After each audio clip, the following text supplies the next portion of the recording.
ರಥಸಪ್ತಮಿಯಂದು 108 ಸೂರ್ಯ ನಮಸ್ಕಾರ ಸಲ್ಲಿಸುವ ಮೂಲಕ ಸಾಮೂಹಿಕ 108 ಸೂರ್ಯ ನಮಸ್ಕಾರ ಕಾರ್ಯಕ್ರಮಕ್ಕೆ ಅಂಕೋಲಾದಲ್ಲಿ ಚಾಲನೆ ನೀಡಲಾಯಿತು. ಅನಾದಿ ಕಾಲದಿಂದಲೂ ಸೂರ್ಯ ನಮಸ್ಕಾರವು ಮನುಷ್ಯನ ಜೀವನದ ಚೈತನ್ಯ ನೀಡುವ ಶಕ್ತಿಯಾಗಿದೆ ಎಂದು ಪಿಎಂ ಹೈಸ್ಕೂಲಿನ ಎನ್ಸಿಸಿ ಕಮಾಂಡರ್ ಜಿಆರ್ ತಾಂಡೇಲ್ ಹೇಳಿದರು.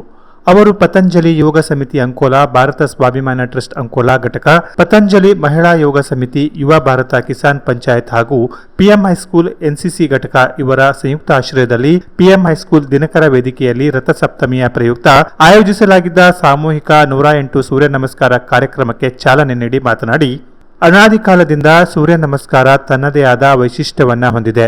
ದೈಹಿಕ ಮತ್ತು ಮಾನಸಿಕ ಆರೋಗ್ಯವನ್ನ ಕಾಪಾಡಿಕೊಳ್ಳಲು ಸೂರ್ಯ ನಮಸ್ಕಾರ ಸಹಕಾರಿ ಎನ್ನುವುದನ್ನು ಇಡೀ ವಿಶ್ವವೇ ಅರಿತಿದೆ ಎಂದರು. ಪತ್ರಕರ್ತ ನಾಗರಾಜ್ ಜಾಂಬಳೇಕರ್ ಮಾತನಾಡಿ, ಸೂರ್ಯ ನಮಸ್ಕಾರದಿಂದ ಮಾನಸಿಕ ದೈಹಿಕ ಆರೋಗ್ಯ ಮಾತ್ರವಲ್ಲದೆ ಧಾರ್ಮಿಕ ಆರೋಗ್ಯದ ಆತ್ಮವಿಶ್ವಾಸವೂ ಹೆಚ್ಚಿಸುತ್ತದೆ. ಯೋಗ ಶಕ್ತಿಯ ದೃಢವಾದ ಆತ್ಮವಿಶ್ವಾಸವೇ ಭಾರತವನ್ನ ವಿಶ್ವಗುರು ಮಾನ್ಯತೆ ನೀಡಲಿದೆ ಎಂದರು.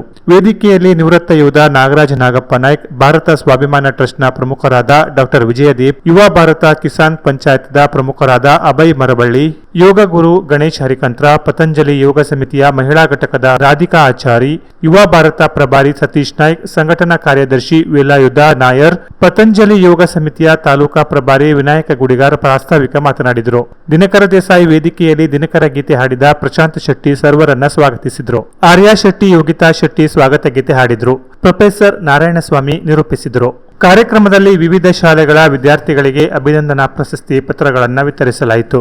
ಪ್ರಶಾಂತ್ ಶೆಟ್ಟಿಯವರ ಧ್ವನಿ ಮುದ್ರಣದಲ್ಲಿ ಸೂರ್ಯ ಮಂತ್ರದೊಂದಿಗೆ ನೂರಾರು ಸಂಖ್ಯೆಯಲ್ಲಿ ಸಾರ್ವಜನಿಕರು, ವಿದ್ಯಾರ್ಥಿಗಳು ಸಾಮೂಹಿಕವಾಗಿ 108 ಸೂರ್ಯ ನಮಸ್ಕಾರದಲ್ಲಿ ಪಾಲ್ಗೊಂಡರು.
Canara plus news Ankola.